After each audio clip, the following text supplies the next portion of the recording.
A new name has abruptly appeared on the global music map. Not with the roar of a massive fan base, nor with a promotional campaign that saturates every media outlet, but through a list, a collection of cold, often overlooked data that, this time, speaks volumes. From a position of near invisibility, they catapulted forward, seizing 55 places in an instant, 68th place globally, second position among all K-pop groups, and most strikingly, the title of the highest-ranked fifth-generation group. A phenomenal achievement, or merely a fleeting phenomenon? This is not just a story about 7 young girls achieving a dream. This is an investigation into how the heaviest legacy in the entertainment industry became a controversial springboard, and whether a number on paper can withstand a harsh reality. What we witnessed this week in the global digital artist ranking is a rare disruption. BABYMONSTER, the rookie group from YG Entertainment, barely a year old, officially clinched 68th place in the world. They managed to surpass living legends like Radiohead, outpace rappers of Tyler the Creator's caliber, and even edge out established artists like Sia and Coldplay in these digital metrics. Who is behind the spectacular plus 55 leap?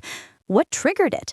And most crucially, in the hierarchical ecosystem of K-pop, how can a group so green immediately claim the top spot among all fifth-generation groups, surpassing seniors who have spent years building their foundations?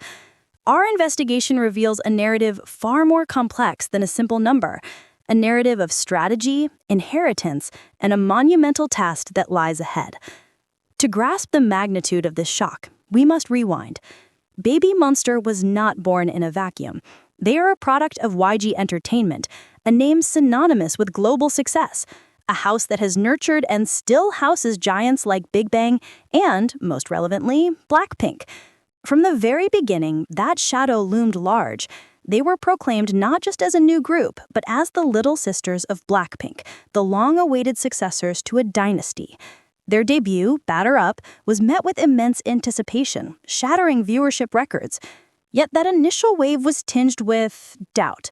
Many observers questioned the originality of their concept, pointing to aesthetic and sonic similarities with their formidable seniors. They seemed to inherit a throne, but also the burden of a nearly impossible comparison. After the debut wave subsided, their journey appeared stable, yet not truly explosive. They were present, acknowledged, but had not reached the expected heights of Blackpink's successors. Then came their comeback single, Sheesh. This is widely suspected to be the primary catalyst for the plus 55 leap. But is one song alone sufficient to explain a phenomenon of this scale? Or are there other, more concealed factors at play? Or perhaps the real secret lies not in their music, but in an inheritance engine that was activated long before the name BABYMONSTER was ever uttered. An inheritance is not a passive thing. It is a force that can be channeled. And in the case of BABYMONSTER, that force is named Blink. The fandom of Blackpink, one of the most loyal and organized fan communities in the world, appears to hold the key to this historic jump. Our investigation into BABYMONSTER's streaming patterns and digital engagement reveals a compelling fact. The surge in numbers did not come solely from their core fanbase, BABYMONSTERs, but also from a significant influx originating from the Blackpink fandom, a grassroots movement spearheaded by influential Blackpink fan accounts actively championed support for this junior group. This is a strategy of power transfer. With Blackpink's extended hiatus and the group's activities focusing more on individual projects, the energy and resources of the fandom, once deployed exclusively for Blackpink, have been partially diverted to ensure the success of YG's designated heirs. This is support that is both genuine and strategic, aimed at maintaining YG's dominance on the global stage. It is a statement. The YG family remains at the forefront. An industry insider commented, "What we're seeing is a managed fandom transition. YG is very clever in creating a family narrative. When Blink support BABYMONSTER, they feel they are strengthening the YG brand as a whole, which ultimately also benefits Blackpink. It's a genius symbiosis, but also a highly risky one. And here lies the twist, the critical point that makes this 68th place achievement a nuanced discussion. A deeper analysis reveals a chasm. Baby Monster's global ranking, driven by streaming power, is not entirely aligned with their dominance in the domestic South Korean market. At home, they face fierce rivals from the same generation, New Jeans, IVE, Les Seraphim, who are not only digitally strong, but also possess a powerful grip on domestic charts and have captured the public's heart with concepts perceived as fresher and more innovative. Baby Monster, with YG's strong girl crush legacy, faces a challenge. Will they become a global giant with a less wounding domestic footing? The hidden impact is on the public narrative. This achievement, while extraordinary, has spawned two contrasting views. On one hand, they are praised as a new global force. On the other, criticism is emerging. Is this an organic achievement, or is it the result of an artificial push from a legacy fandom machine and a brilliant label strategy? This unveils a side of Baby Monster previously hidden behind the shadow of success, a gamble on identity.